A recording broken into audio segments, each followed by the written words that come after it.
So last week at the beginning of my video, you may have seen where I snapped my fingers and teleported myself to a desert island somewhere, and I was done using a very simple green screen, but it's something I'm still trying to work out the best way to use it, the best way to light it, the best, overall with the green screen. So it's something I'm still not 100% ready to use more often, but something I'd like to use more down the line. In fact, I had an intro shot for this video that used it, but I didn't like the way it turned out, and you'll see that actually ties into what this video is about in a few moments. But yeah, overall, I'm still working out the green screen. Lighting it is a real pain because you have to light it not in front of you, because the lights have to be behind you, and then that makes the distance from the camera to it's just a big mess. So hopefully, eventually, green screen. In the meantime, more reliable sheet.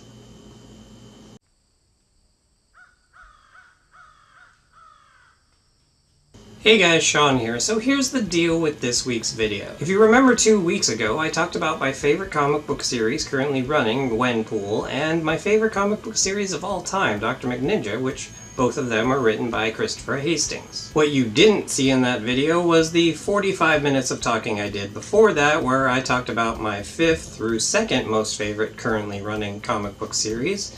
And so we decided to take all of that footage and edit it together and put a new intro on it and a new outro on it, and then use that for this week's video. And after editing, Sean had gone through it and edited it all together, and it was all ready. It's already a file that's ready to be uploaded on YouTube and everything, and watched it, and it's not really interesting.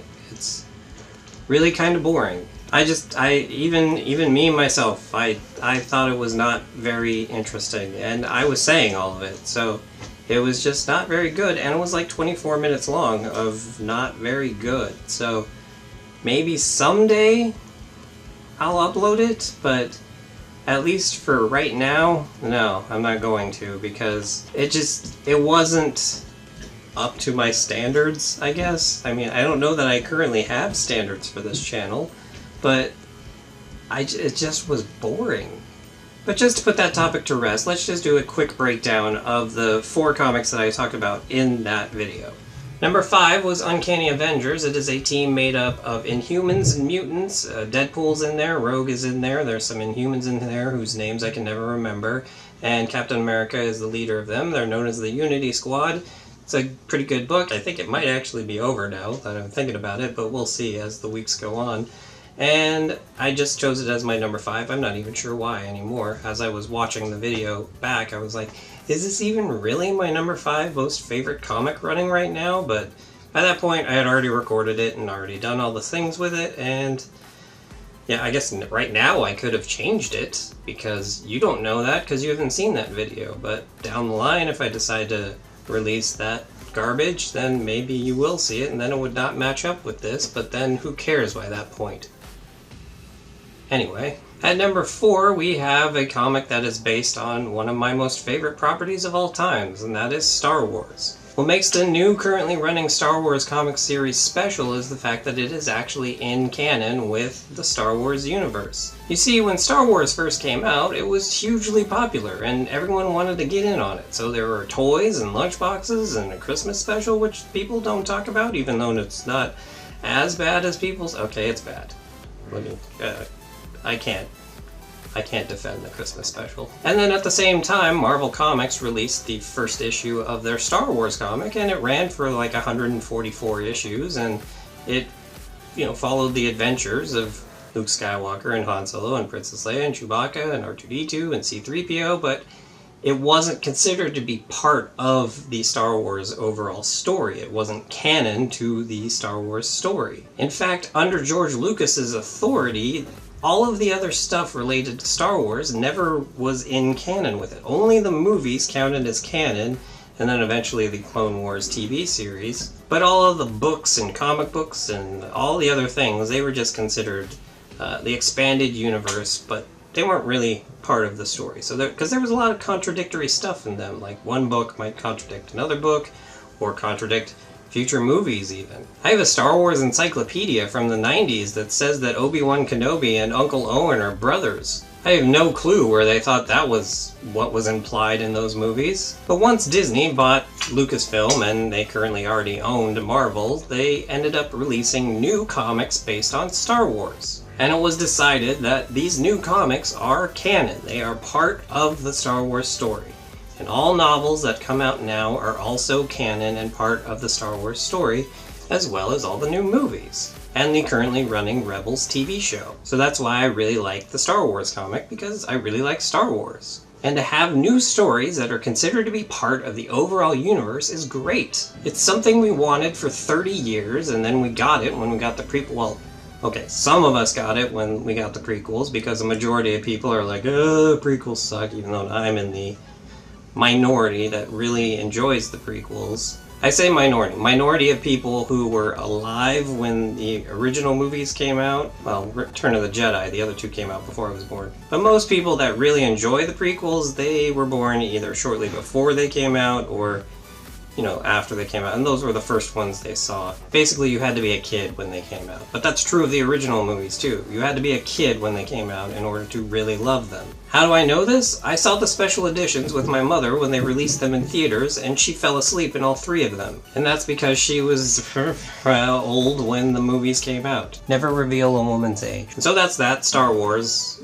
I really love it. Number 3 is Jessica Jones. Now, Jessica Jones has become a lot more popular recently because of the Netflix series based on this comic. Well, it's not based on this comic, it's actually based on Alias, which was the first comic in the 90s that starred Jessica Jones. Basically, she's a retired superhero who had an incident that made her not want to be a superhero anymore, and she opens a private detective agency. If you watch the Netflix series of Jessica Jones, the entire story is basically the original Alias run. So far, there's only been 4 issues of Jessica Jones, and they're so amazing so far. One of the things that makes Jessica Jones popular is that the Alias comics in the 90s were part of the Marvel Max line, which was more geared towards adults. They had more adult stories and more adult content in them. Not, you know, too crazy, but it actually goes pretty far. There's a lot of adult language and adult situations, and that's what people really gravitated towards for them. And the same remains with Jessica Jones. As you can see right here, it says parental advisory, not for kids. And there's an exclamation point after advisory and after kids. They really mean it, not for kids. She says bad words, oh my goodness. But as I said, it's only 4 issues in, and I can't wait for number 5. And now my second most favorite current running comic is Deadpool. It is actually volume 4 of Deadpool, because he's had a lot of runs in comics over the years. I actually read all of volume 3 of Deadpool, because when I got my first iPad, I was like, this is perfect for comics, and I downloaded the Marvel app and started buying all the digital versions of the Deadpool comics. And they were really funny, really great, and I really enjoyed them, and Deadpool has kind of become one of my favorite Marvel characters. To the point where when they released the first production still of Ryan Reynolds in the Deadpool costume for the movie that came out last year, and he's lying on a bearskin rug in front of a fireplace, much like Burt Reynolds in Playgirl in the 70s. Not that I've ever seen that, but I think with the internet you've seen everything at this point. Anyway, I made that image my lock screen on my phone, and I've had it on there ever since. Yes, it's 9 p.m. That means it's 23 hours before this video has to go out. But Deadpool's great, he's always wisecracking, and actually with volume 4 they've been adding a lot more heart into him, and it's kind of changing him a bit, but not for the bad, it's actually for the good, because it gives him a lot more depth than just wisecracking guy that, you know, goes out and does crazy things and all that. And honestly, without Deadpool, there wouldn't have been my number 1 favorite comic, which you saw 2 weeks ago. But anyway, there you have it. Those were the 4 comics I talked about in the ridiculously boring long video that I shot before. Hopefully this was a little more entertaining and a little better. We'll see when editing Sean gets his hands on it. But that'll do it for this video, so if you liked it, go ahead and hit the like button. If you'd like to see more of what I do here, go ahead and hit the subscribe button. If you'd like to support me in any small way that you can, go ahead and hit the Patreon button at the end of the video.